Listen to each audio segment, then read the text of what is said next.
What's cracking, guys? Omar Esoff here. Ever since I made that video detailing how my back's a little banged up, I read so many comments from everyone saying, they have similar issues. In this video today, I'm going to talk about something very important, something that actually has helped me out a lot. Keep in mind, this is not medical advice. I'm just saying what has helped me out. This is related to training, trying to strengthen an area that's probably neglected a little too much, and that is our obliques. Thinking back to maybe what aggravated my back, I realized for a long time I was doing mixed grip deadlifts the same side. So one side was externally rotated, one side was internally rotated, and I'd keep pulling like that. And over time, I think there's an imbalance that developed. Basically what happens when you pull too much on one side, you might start to slightly twist a little bit. When you pull, you twist your back, your spine a little bit too much to one side. And even near the end, taking a look at some of my footage, this is actually super common. I see this, from competitive lifters, and they end up, injuring their SI, getting a variety of issues with their lower back. Basically, from pulling always mixed grip from one side, potentially you could be pulled a little out of position, your spine, you could be a little rotated away.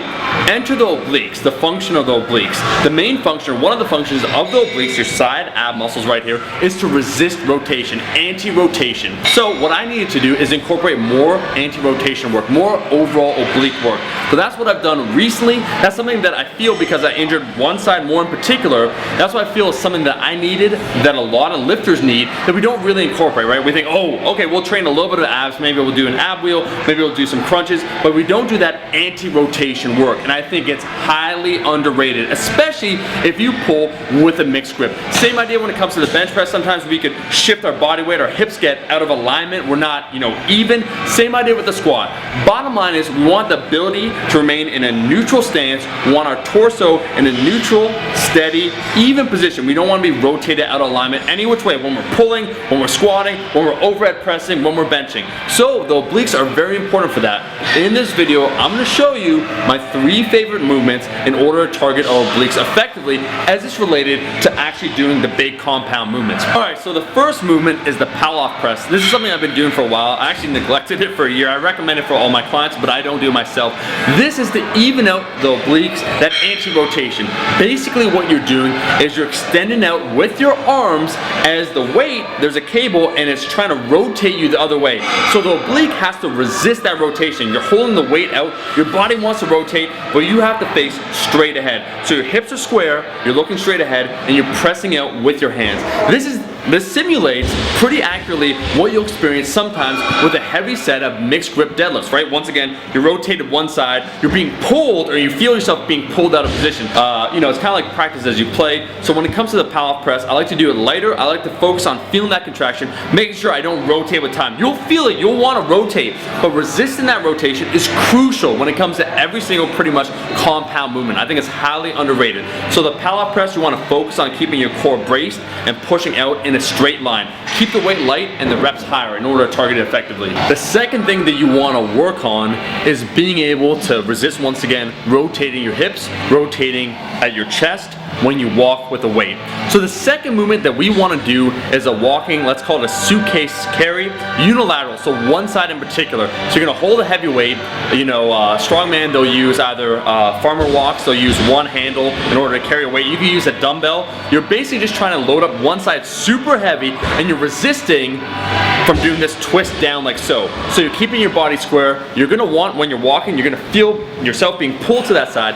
You want to resist that rotation. Once again, that's one of the primary functions of the obliques. And this is done in a way that you can use a heavy weight. You're walking through it. You're doing a normal, natural movement. You're just loaded on one side. So it challenges that oblique to resist that rotation. And remember, you want to keep working that oblique from a variety of angles in a way that relates to strength training. The third movement is getting back to basics. If you don't know how to activate your obliques, you're not really feeling it. Sometimes maybe when you do like crunches or side crunches, you feel just a variety of different areas, like your lower back, your abdominals. What you want to try and do is just a simple side plank. This is just try and feel that sensation of your obliques actually working.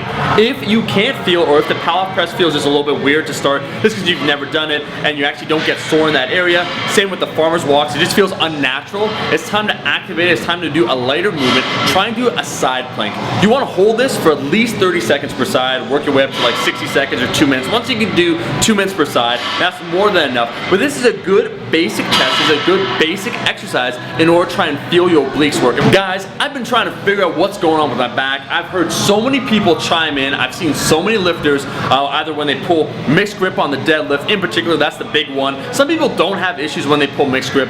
I probably, for myself, over time, that's one of the big changes I did that I now regret, that I wasn't alternating between sets.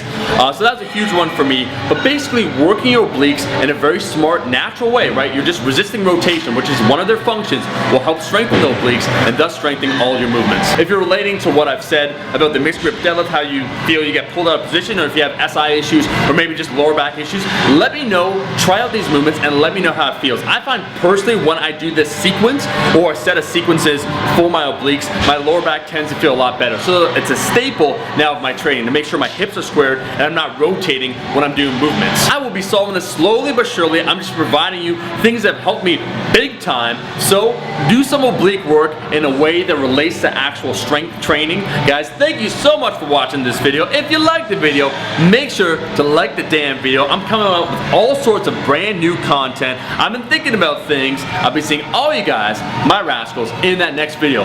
Peace!